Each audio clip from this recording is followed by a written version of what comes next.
اللهم صل على سيدنا محمد يا رب صل وسلم دائما ابدا على حبيبي. حضرت کیوں اپنے آپ کو اتنا مالدار سمجھتے تھے؟ کیوں سمجھتے تھے؟ اس لیے کہ حضرت فرماتے تھے جو بیسک بنیادی ضرورتیں اللہ نے پوری کر دیں، اور بہت سوں کے پاس تو یہ بھی نہیں ہے. گھر تو ہے نا سر چھپانے کو، چاہے کرائے پر ہو، ہے تو نا. بہت سے تو روڈ پہ سو رہے ہیں. کیا حالات ہیں لوگوں کے گھروں میں، جا کے دیکھو پتہ چلتا ہے کیسی خطرناک بیماریاں لگی ہوئی ہیں.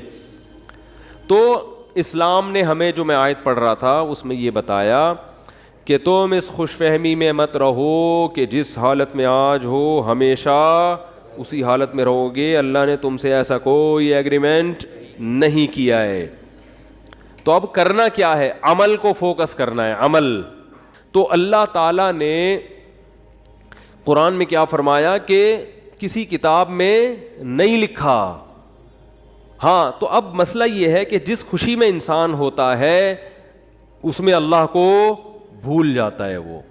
تو اسی خوشی میں اللہ کو یاد رکھنا ہے. اس کا فائدہ یہ ہوگا کہ جب کوئی ٹینشن کا معاملہ آئے گا تو پھر اللہ آپ کو یاد رکھے گا. کیسے یاد رکھے گا؟ یا تو وہ ٹینشن دور کر دے گا، یا اس ٹینشن میں اللہ آپ کو صبر کی توفیق دے گا، حوصلہ دے دے گا. اللہ آپ کو خودکشی کے خیالات نہیں آئیں گے آپ کے دل میں. پیغمبروں کی سیرت اٹھا کے دیکھیں، کیسے کیسے غموں میں زندگی گزری، مگر ان غموں میں بھی انہوں نے ڈپریشن کی گولیاں بولو نہیں کھائی ہیں. ہمیشہ ان کی زبان سے اچھے الفاظ نکل رہے ہیں. اعلم من اللہ ما لا تعلمون، میں اللہ کے بارے میں وہ کچھ جانتا ہوں جو تم نہیں جانتے. یعقوب علیہ السلام کہہ رہے ہیں. ایوب علیہ السلام نے بیماری میں ایسا صبر کر کے دکھایا. اللہ فرماتے ہیں نعم العبد، کیا خوب بندہ تھا، کتنے خوش قسمت کہ اللہ آخری کتاب میں آیتیں نازل کر رہا ہے کہ ایوب کیا خوب بندہ تھا، کیا خوب بندہ تھا. دیکھو ایوب علیہ السلام بیماریوں میں، اگر بیماریوں میں زندگی نہ گزری ہوتی تو اتنے خوبصورت الفاظ ان کے لیے آخری کتاب میں نازل ہوتے. فرض کر لو صحت میں زندگی گزر گئی ہوتی تو گزر تو گئی نا، ختم. اب بیماری میں گزری ہو یا صحت میں، جو چیز جو پاسٹ بن گیا وہ اچھا ہو برا ہو، اب اس سے انسان کو کوئی سروکار نہیں ہوتا. جو گزر گئی ختم.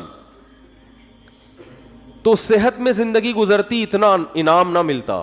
اللہ فرماتے ہیں نعم العبد، کیا خوب بندہ تھا. اور اللہ نے ایوب علیہ السلام کی زوجہ کی بھی تعریف کی بہت زیادہ.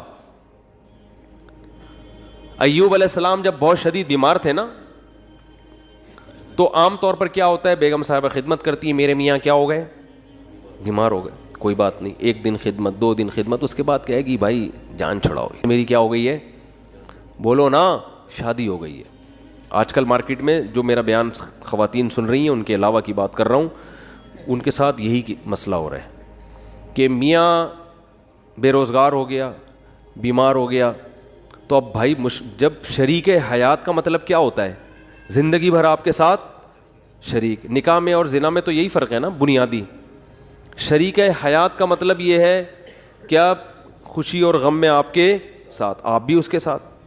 دیکھو شادی سے پہلے کوئی فالٹ سامنے آ گیا، نہیں کرو شادی، آپ کو اختیار ہے.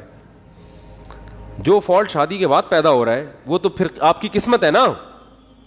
ارے عورت کی شادی ہوئی میاں سے، اگلے دن ایکسیڈنٹ ہوا، لنگڑا ہو گیا، تو اب ہو گیا، وہ قسمت ہے، برداشت کرو. کیا خیال ہے؟ ٹھیک ہے نا. آپ یار سمجھ میں نہیں آ رہی بات.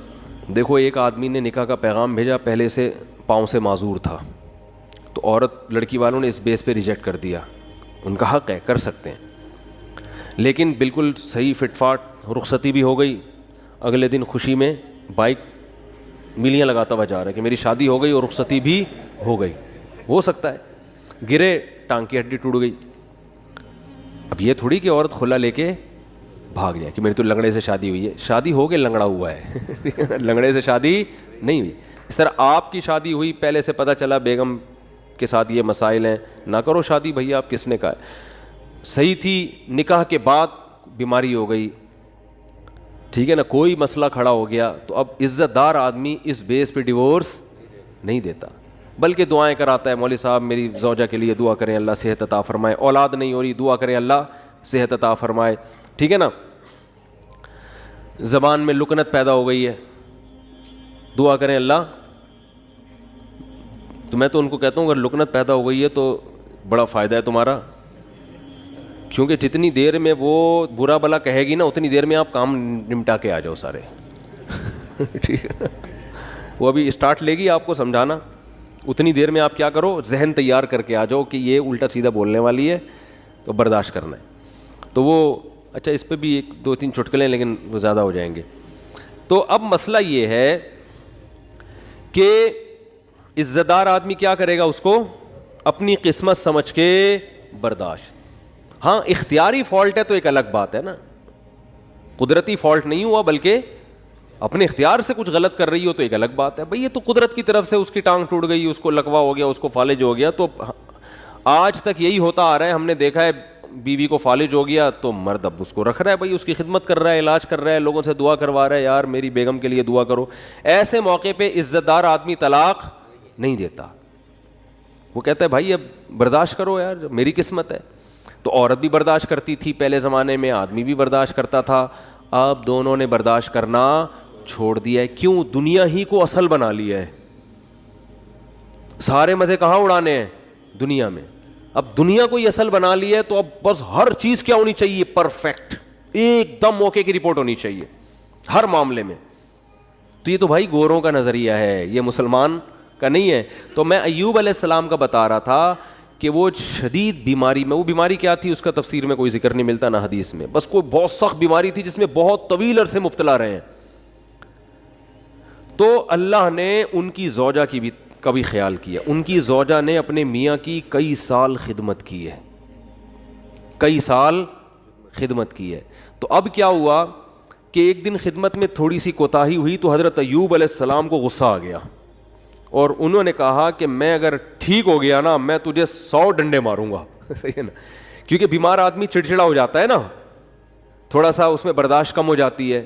اب بیچاری بیوی اتنی خدمت کر رہی ہے لیکن تھوڑی سی کوتاہی ہوئی تو ان کو غصہ آ گیا. انہوں نے کہا کہ اللہ کی قسم میں ٹھیک ہو گیا تو 100 ڈنڈے ماروں گا. تو اللہ نے ٹھیک کر دیا. اب پیغمبر پریشان کہ اتنی نیک بیوی جس نے اتنی خدمت کی, وہ کہ اس کو 100 ڈنڈے ماروں گا, تو بولے کہ ٹھیک نہ ہوتے تو ہی اچھا تھا بھائی. ٹھیک ہے نا. تو قرآن کے الفاظ دیکھو, خذ بیدک ضغثا فاضرب به ولا تحنث. اے پیغمبر آپ قسم بھی نہیں توڑ سکتے, آپ تو پیغمبر ہیں, اور بیوی اتنی نیک ہے اس کو مارنے کی اجازت نہیں ہے, اس کو آپ نے 100 ڈنڈے نہیں مارنے. اب قسم پوری کرنے کے لیے ایک جھاڑو لیں جس میں 100 تنکے وہ ایک ہی دفعہ لگا دیں بس. ویسے تو ایک یوں کر کے بھی لگانا بھی وہ ہے, لیکن جب بیوی کو پتہ چلے گا اللہ نے میرے لیے میرے میاں کو یہ ہیلا بتایا ہے تو یہ جھاڑو لگانا یہ عزت دی جا رہی ہے. یہ کس کی طرف سے ہیلا بتایا جا رہا ہے؟ بولو بھائی, اللہ کی طرف سے. آج بہت سے لوگ کہتے ہیں قرآن و حدیث میں ہیلے بالکل بھی نہیں ہے مولویوں نے. بھائی ہیلوں کی بھی 2 قسمیں ہوتی ہیں, ایک جائز ہیلے اور ایک ناجائز ہیلے. ایک صاحب ٹی وی میں آ رہے تھے رمضان میں, وہ کہہ رہے تھے مولویوں نے ہیلے ویلے بہت نکالے ہوئے ہیں, ہر چیز کے ادھر سے ہیلا ادھر سے ہیلا, اور یہ سب بنی اسرائیل نے بھی ہیلے کر کے مچھلیاں پکڑی ہیں. تو میں نے کہا یار میں ان کے سامنے بیٹھا ہوتا تو میں کہتا آپ کو بنی اسرائیل کے ہیلے تو ذہن میں آ رہے ہیں جو اللہ نے خود ایوب علیہ السلام کو ہیلے بتائے. اس لیے دین فقہا سے سیکھو. یہ جو نئے نئے فنٹر بن رہے ہیں نا آج کل, ان سے دین نہ سیکھو. یہ ایک طرف کی دلیل جانتے ہیں, دوسرا ان کو پتہ ہی نہیں ہوتا. سود سے بچنے کے ہیلے نکالے ہوئے ہیں, تو سود سے بچنے کے ہیلے تو عین مطلوب ہیں. ایسا ہیلا جس سے سود سے بچ جاؤ, یہ تو شریعت چاہتی ہے. یہ وہ ہیلا تھوڑی ہے جو بنی اسرائیل نے کیا تھا مچھلیاں پکڑنے کے لیے. تو ہیلے دیر آر 2 types آف ہیلے. ایک ہیلا جو حرام سے بچاتا ہے, ایک ہیلا جو حرام میں ڈالتا ہے آپ کو. دونوں میں فرق ہے. سود سے بچنے کے لیے جو ہیلے کیے جاتے ہیں وہ سود سے بچنے کے لیے جاتے ہیں, چونکہ سود حرام ہے تو سود سے بچنے کے لیے کا مطلب حرام سے بچنے کے لیے. اور ایک ہیلا وہ ہوتا ہے جو حرام میں آپ کو مبتلا کر دیتا ہے. تو بیوی کو مارنا کوئی اچھا کام تو نہیں ہے نا اسلام میں. تو اللہ نے ایک نیک بیوی کو بچانے کے لیے ان کو ہیلا بتا دیا کہ بھئی ایک جھاڑو میں 100 تنکے لو, ایک ہی دفعہ میں لگا دو تو گویا 100 کوڑے لگ گئے. تو قسم بھی پوری ہو گئی, بیوی بچ گئی. تو یہ اللہ نے حضرت ایوب علیہ السلام کی وائف کو, ان کی زوجہ کو, ان کی اہلیہ کو اتنا پروٹوکول کیوں دیا کہ قرآن میں ان کا تذکرہ بھی کر دیا. یہ شوہر کی خدمت کی وجہ سے, شوہر کے ساتھ وفا کی وجہ سے. یاد رکھو آج عورتیں اپنے شوہر کی طرف سے جن آزمائشوں میں ہیں, جو قدرتی آزمائشیں, جو قدرت کی طرف, بے روزگاری اللہ کی طرف سے ہو جاتی ہے نا بھائی. میاں کا روزگار چھوٹ گیا, یہ تو اللہ ہے جس کو چاہتا ہے رزق کشادہ دیتا ہے, جس کی چاہتا ہے روزی بند کر دیتا ہے. وہ بیچارہ اپنی طرف سے محنت کر رہا ہے لیکن بے روزگار ہو گیا, نئی کاروبار حرکت میں آ رہا, تو یہ اللہ کی طرف سے ہے. خود سے نالائق ہو تو ایک الگ بات ہے, اللہ کی طرف سے جو آزمائشیں میاں پہ آئیں تو عورت کو چاہیے ان آزمائشوں میں اس کا ساتھ دے, اسے ذہنی ٹارچر نہ کرے. کیونکہ بے روزگاری کی بیماری اتنی, بے روزگاری کا عیب اتنا بڑا نہیں ہے جتنا اس بیماری کا عیب ہے جس میں ایوب علیہ السلام مبتلا ہوئے تھے, کیونکہ اس میں تو کمانا ممکن ہی نہیں تھا اور اوپر سے خدمت بھی. سمجھا پا رہا ہوں اپنی بات کہ نہیں سمجھا پا رہا؟ اس میں خدمت بھی, تو وفا کرنی چاہیے, وفا. اور یہ جب تک آخرت سامنے نہیں ہوگی ان میں سے کوئی بھی کام نہیں ہو سکتا. ہمارے محلے میں ایک صاحب گزرے, ان کا انتقال ہو گیا, اللہ ان کی مغفرت فرمائے. ان کی زوجہ 15-20 سال بیمار رہی ہیں کسی سخت قسم کی نفسیاتی بیماری میں. اس بندے نے 15-20 سال اپنی زوجہ کی دن رات خدمت کی ہے. وہ بیوی نہ بیچاری کھانا پکانے کے قابل, نہ برتن دھونے کے قابل ایسی بیماری میں, تو یہی اس کے لیے کھانا بھی پکا رہا ہے. اتنے پیسے نہیں ہوں گے کہ ملازم رکھو, یہی اس کے لیے بولو ساری خدمتیں کر رہا ہے. تو میں نے کہا یار اس کی تو ویسے ہی بیچارے کی بخشش ہو جائے گی, اللہ کہے گا تو نے کسی کی بیٹی کو رکھا گھر میں اس حالت میں بھی, اب وہ نہیں پکا سکتی بیچاری, اور وہ نہ کپڑے دھو سکتی ہے, اور یہ اتنے پیسہ بھی نہیں ہے کہ, تو خود ہی کر رہا ہے سارے کام. تو یہ کوئی عیب کی بات بولو بھائی نہیں ہے. اپنی بیٹیوں کو سوچا کرو نا, آپ کی بیٹی کے مسائل ہو جائیں تو آپ چاہتے ہو یار سسرال والے برداشت کریں, تو دوسروں کو بھی برداشت. ہاں جان بوجھ کر کوئی فالٹ ہے نا تو پھر میاں میں ہو تو ہم عورت کو مشورہ دیتے ہیں اس فالٹ کو صحیح کرو ورنہ پتلی گلی سے نکلو, ٹھیک ہے نا, کہ 10-20 سال اس فالٹ کو بہت خطرناک قسم کا اگر فالٹ ہے تو ایک الگ بات ہے. تو اللہ تعالیٰ نے قرآن مجید میں, اچھا بھائی بیان کے دوران خواتین باتیں کر رہی ہوتی ہیں, بالکل بھی مناسب نہیں ہے, کئی دفعہ شکایتیں آئی ہیں, بیان سننا چاہیے شوق سے. 2 خاتون جو تھیں 20 سال قید ہوئی ان کو ایک ہی وارڈ میں, 20 سال تک وہ باتیں کرتی رہیں. جب نکلی ہیں نا, جس دن رہائی ہوئی تو کہیں بہن کچھ باتیں رہ گئی ہیں, انشاءاللہ اگلے ہفتے ہماری ملاقات ہوگی تو اس کو کمپلیٹ کریں. تو یہاں جو خواتین آتی ہیں بھائی بیان کو فوکس کریں نا, آپ کے فائدے کی باتیں ہو رہی ہیں تو آپ کے دل میں میاؤں کی محبت ڈالی جا رہی ہے ٹھیک ہے. تو اللہ نے کیا فرمایا کہ جس کنڈیشن میں آج ہو ضروری نہیں کہ کل بھی اسی کنڈیشن میں ہوگے, لہذا کیا کرنا ہے, اعمال کو فوکس کرنا ہے. اس عمل کا فائدہ کیا ہوگا کہ اللہ نہ کرے کل ٹینشن آئی بھی تو اس ٹینشن کو برداشت کرنا کیا ہو جائے گا, آسان. میں جمعے کی خطبے میں یہ حدیث اکثر پڑھتا ہوں. حضرت عبداللہ ابن عباس بالکل نوعمر تھے, آپ صلی اللہ علیہ وسلم کے ساتھ سواری میں پیچھے بیٹھے, تو آپ صلی اللہ علیہ وسلم فرمائے یا غلام, اے نوجوان, اے لڑکے, میں تجھے نصیحت کرتا ہوں, احفظ اللہ یحفظک, اللہ کے دین کی حفاظت کر, یعنی اللہ کے احکام کو پورا کر, اللہ تیری حفاظت کرے گا. احفظ اللہ یحفظک, احفظ اللہ تجدہ تجاہک. جب کوئی یعنی شریعت کا حکم آئے نا تو اس میں اللہ کے حکم کو مقدم کرو, تو جب کوئی مصیبت آئے گی تم اللہ کو اپنے سامنے پاؤ گے. اللہ یا تو وہ کام پورا کر دے گا یا اللہ آپ کو تسلی دے دے گا کہ بھائی میں ہوں تمہارے ساتھ, اس ٹینشن کو برداشت کرو, یہ ہمیشہ کے لیے نہیں ہے, اس پہ اللہ تمہیں بہت نوازے گا, جب تھپکی ملے گی, تسلیاں ملیں گی. اور پھر فرمایا کہ وَعْلَمْ أَنَّمَا أَصَابَكَ لَمْ يَكُنْ لِيُخْطِئَكَ. ٹینشن ختم کرنے کے 2 طریقے نبی نے بتا دیے یہاں پہ. ایک تو عمل صحیح کر لو تو ٹینشن میں اللہ آپ کے ساتھ ہوگا. دوسرا طریقہ تقدیر پر ایمان. فرمایا انما اصابک, جو مصیبت تمہیں پہنچی ہے, یعنی مطلب حدیث کا یہ کہ تمہاری حماقتوں سے نہیں. بھائی آپ صحیح سب کچھ صحیح کر رہے ہو تو پھر بھی اللہ کی طرف سے آزمائشیں آ جاتی ہیں. تو لم یکن لیخطئک, یقین کر لو یہ لازمی پہنچنی تھی, یہ تم سے خطا ہو ہی نہیں سکتی تھی. تو جب ایک کام لازمی ہونا ہی تھا تو اس میں ٹینشن کس بات کی؟ ابے کیا ہو گیا بھائی, جب ایک کام ہونا ہی ہے نہ ہونے کا تو سوال ہی پیدا نہیں ہوتا, تو بھی ٹینشن کس بات, یہ تو ہونا تھا, یہ تو ہوگا, یہ تو ہوگا بھائی.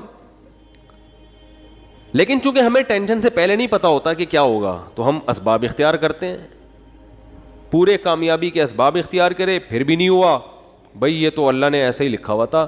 غزوہ احد میں 70 صحابہ شہید ہو گئے. کتنی بڑی ٹینشن صحابہ کے لیے, کتنی بڑی ٹینشن.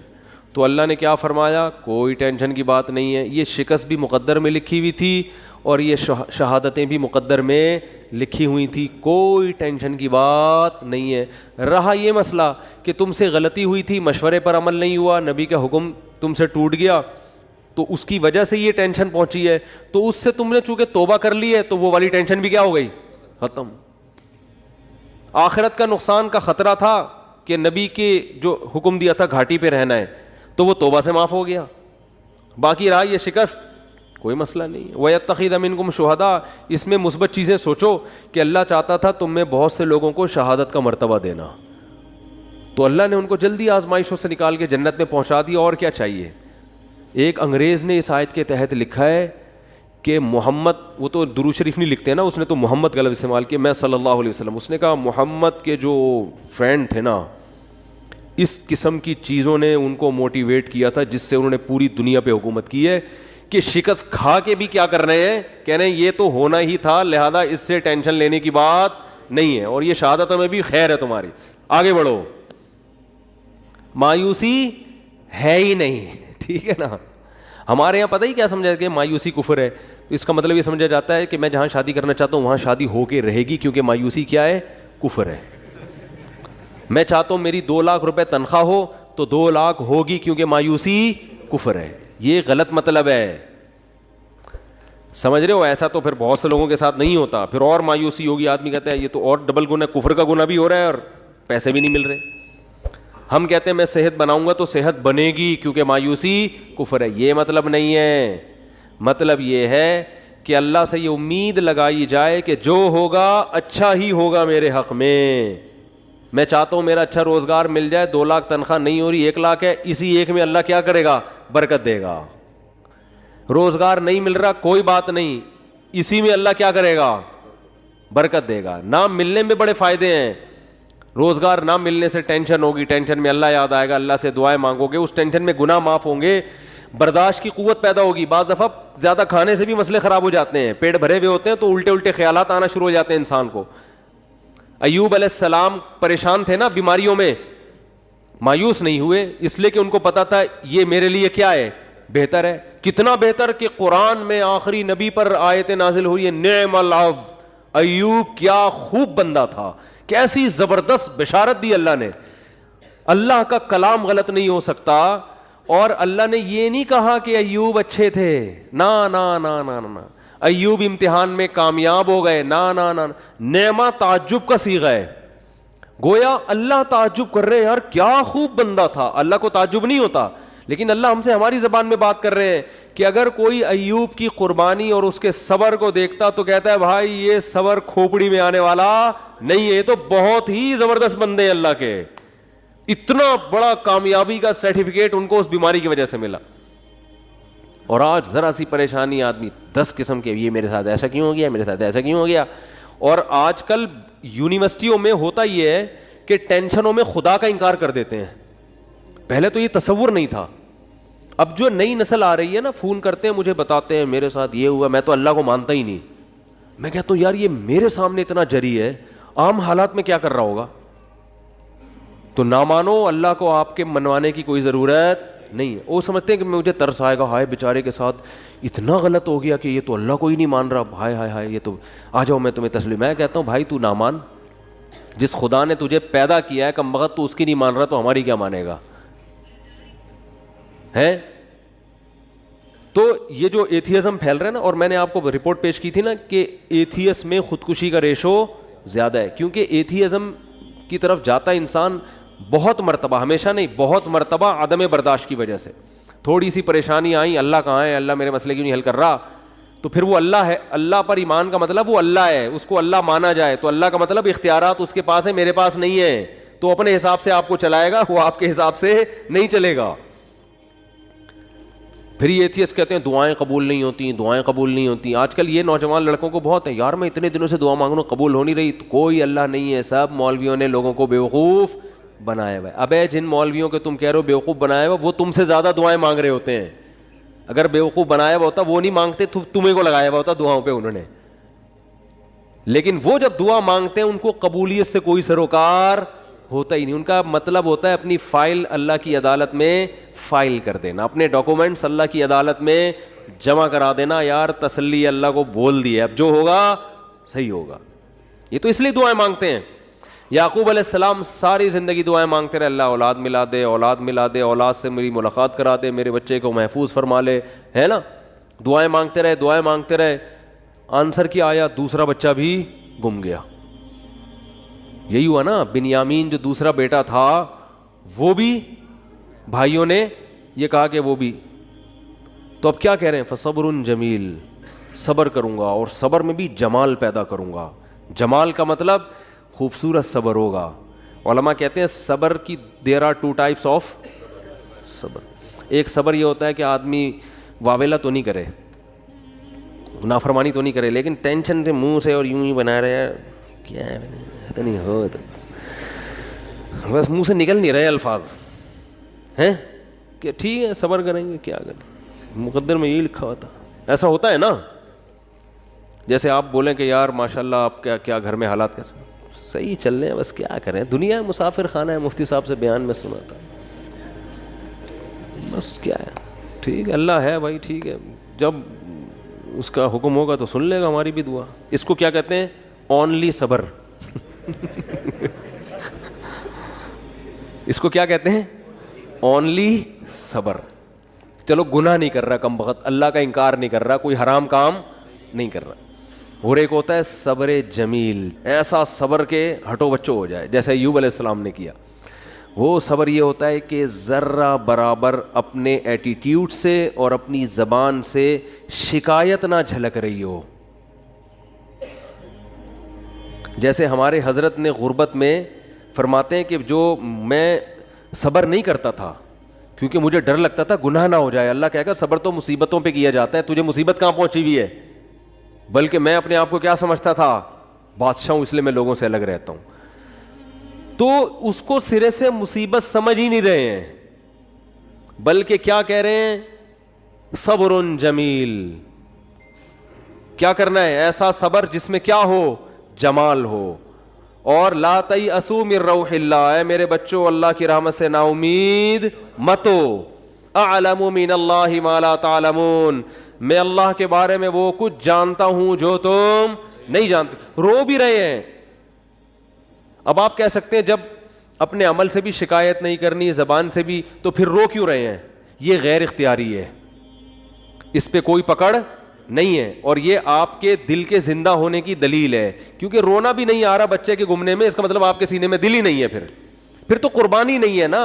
اتنا غم تو ہوگا تو غم زدہ ہوں گے نا. اگر مثلا کوئی آدمی بچہ گم گیا اور اب یہ گھوم رہا ہے آرام سے، کہہ رہا ہے بچہ گھوم گیا صبر جمیل کریں گے، کچھ بھی نہیں ہے، تو یہ صبر جمیل نہیں ہے، اس کا مطلب یہ اس کا بچہ تھا ہی نہیں. حقیقت اپنا بچہ ہوتا تو اتنے مزے سے نہیں گھوم رہا ہوتا. ٹینشن یہ نیچرل ہے، آنکھیں بھی بہیں گی، غم بھی ہوگا، ٹینشن بھی ہوگی. زبان سے جو چیز غیر اختیاری ہے اس پہ پکڑ نہیں ہے. ہمارے نبی کی نواسی کا انتقال ہوا آپ کی گود میں، آپ کے آنکھوں سے آنسو ٹپکنا شروع. صحابہ نے عرض کیا یا رسول اللہ آپ تو صبر کی تلقین کرتے ہیں. تو آپ نے کیا فرمایا؟ آنکھیں بہہ رہی ہیں، دل غم زدہ ہے.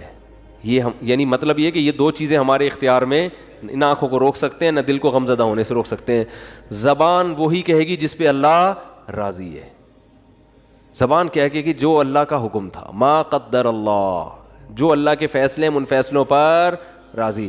لیکن جب اس ٹائپ کا صبر ہوتا ہے نا جو غیر اختیاری، تو وہ اعتدال سے ہوتا ہے. یعنی اس ٹائپ کا جو غم ہوتا ہے نا وہ اعتدال سے ہوتا ہے. اس میں آنسو بھی نکلتے ہیں، دل بھی غم زدہ ہوتا ہے. آج کل جو غم ہو رہے ہیں نا، جس طرح سے چیخنا پیٹنا، ہاں میرے ساتھ یہ ہو گیا، گھر میں دیکھو نا کیا ہو رہا ہے. روزگار آپ گئے کہیں جاب کی تلاش میں، نہیں ملی جاب، انٹرویو میں فیل ہو گئے، باہر نکل کے چیزیں توڑ رہا پھوڑ رہا ہے. بیگم کا فون آیا، اس کو گالیاں دینا شروع کر دیں. یہ غیر اختیاری نہیں ہے, یہ کیا ہے؟ بولو, اختیاری. ہمارے جاننے والوں میں کسی کے بھائی کا انتقال ہو گیا, بھائی کو بھائی سے بڑی محبت تھی, جب دفنانے میں نا وہ کیا کر رہا ہے, اپنے بھائی سے بڑی محبت, حادثے میں انتقال ہو گیا, قبر کے پتھر سے سر اپنے پھوڑ رہا ہے. ہمارے امام صاحب نے اس کو پکڑا, بھائی تیرا سر پھٹ جائے گا, کیا رو رہا ہے, چیخ رہا ہے, قبرستان میں وہ جو سلیبیں ہوتی ہیں نا جو رکھی ان پہ سر مار رہا ہے اپنا جا کے.